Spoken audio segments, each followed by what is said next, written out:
Welcome to free spoken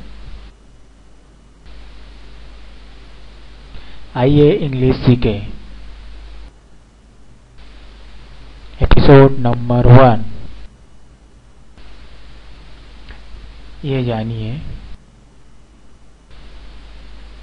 letters अक्षर। अंग्रेजी में अक्षरों को लेटर्स कहते हैं। अंग्रेजी वर्णमाला यानी इंग्लिश अल्फाबेट में कुल 26 अक्षर हैं, यानी 26 अक्षर हैं। अंग्रेजी अक्षरों को दो रूपों में लिखा जाता है, capital letters and small letters, जिसे यहाँ पे दिखाया गया है।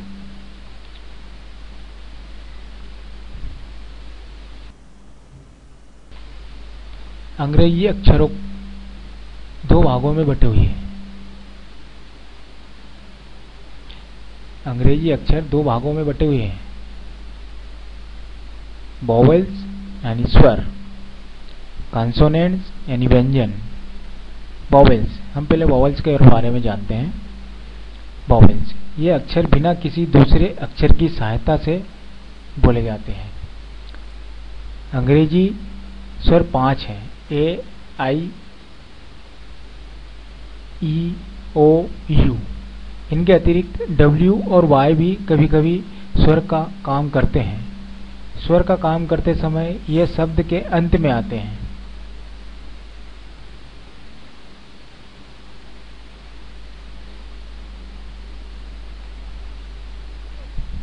कॉन्सोनेंट्स व्यंजन वे अक्षर हैं जो स्वर की सहायता के बिना नहीं बोले जाते हैं।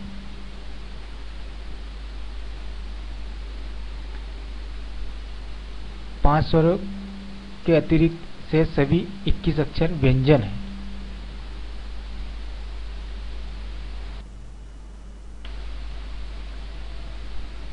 अब आगे हम शब्दों के बारे में पढ़ेंगे। शब्द वर्ड यानी जैसे बुक, बॉय, गुड, पेन, ये शब्द हैं।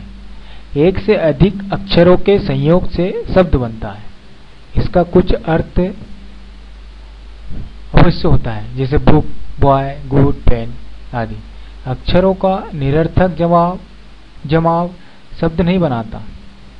जैसे मैंने यहाँ पे Y, O, N, S, T, H, S, I, E, R, G, S, S, T, H, I, E, O, L, D, P लिखा हुआ है। यह कोई शब्द नहीं, इनका कोई मतलब नहीं है, ये शब्द नहीं होते।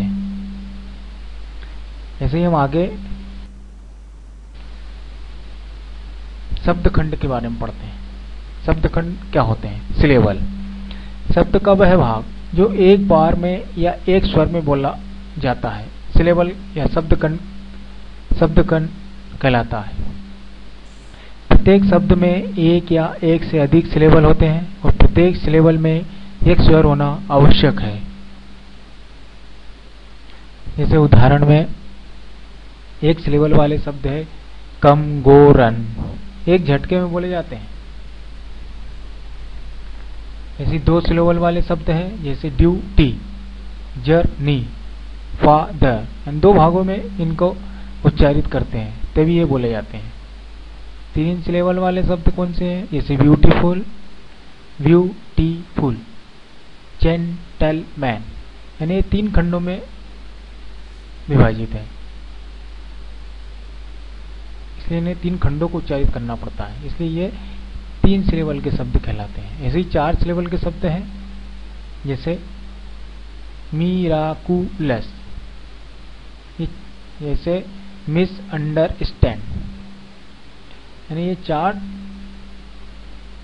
इन शब्दों का उच्चारण 4 खंडों में होता है, इसलिए इन्हें 4 सिलेबल के शब्द कहते हैं। अब आते हैं नंबर्स। नंबर्स क्या होते हैं? वचन, जैसे एक वचन, बहुवचन यानी singular and plural. Singular number एक वचन, जिस संज्ञा से केवल एक मनुष्य, स्थान या वस्तु का बोध होता है उसे एक वचन कहते हैं। जैसे boy, girl, pen. Plural number में क्या होता है, ये बहुवचन होते हैं। यदि किसी संज्ञा से एक से अधिक व्यक्तियों, स्थान या वस्तुओं का बोध होता है तो वह बहुवचन कहलाते हैं, जैसे बॉयज, गर्ल्स, पेन्स। यानी संज्ञाओं को गणनीय के हिसाब से दो भागों में बांटे जाते हैं, सिंगुलर वचन और प्लूरल वचन। ओके, नेक्स्ट है पर्सन। व्यक्ति तीन प्रकार के होते हैं, फर्स्ट पर्सन यानी पहला व्यक्ति, सेकंड पर्सन यानी दूसरा व्यक्ति, थर्ड पर्सन यानी तीसरा व्यक्ति। ओके, यानी फर्स्ट पर्सन में सिंगुलर में आई होगा तो प्लूरल में भी हो जाएगा, सेकंड पर्सन में सिंगुलर में यू है तो प्लूरल में भी यू ही रहेगा, थर्ड पर्सन में सिंगुलर में ही सी है तो प्लूरल में दे हो जाएंगे, बे। ओके, नेक्स्ट है टेंसेस। काल तीन प्रकार के होते हैं, past tense, present tense and future tense. हम आगे के एपिसोड में इनके बारे में विस्तार से पढ़ेंगे। वर्ब, क्रिया के तीन रूप होते हैं। क्रिया के कितने रूप होते हैं?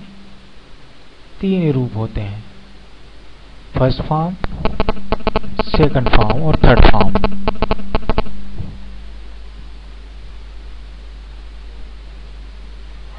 फर्स्ट फॉर्म प्रेजेंट टेंस में ये आईएनजी लगाने में प्रयोग होता है, और सेकंड फॉर्म पास्ट टेंस में प्रयोग होता है, और third form present perfect, past perfect और फ्यूचर परफेक्ट टेंस में प्रयोग होता है। Three forms of some useful word, कुछ उपयोगी क्रियाओं के तीन रूप यहाँ पे दी गए हैं जो हमेशा बोलचाल की भाषाओं में यूज होता है। अब इन्हें विस्तार पूर्वक से याद कर लीजिए, बाकी हम देखेंगे नेक्स्ट एपिसोड में। Thanks for study. For more detail www.sciencesoft.in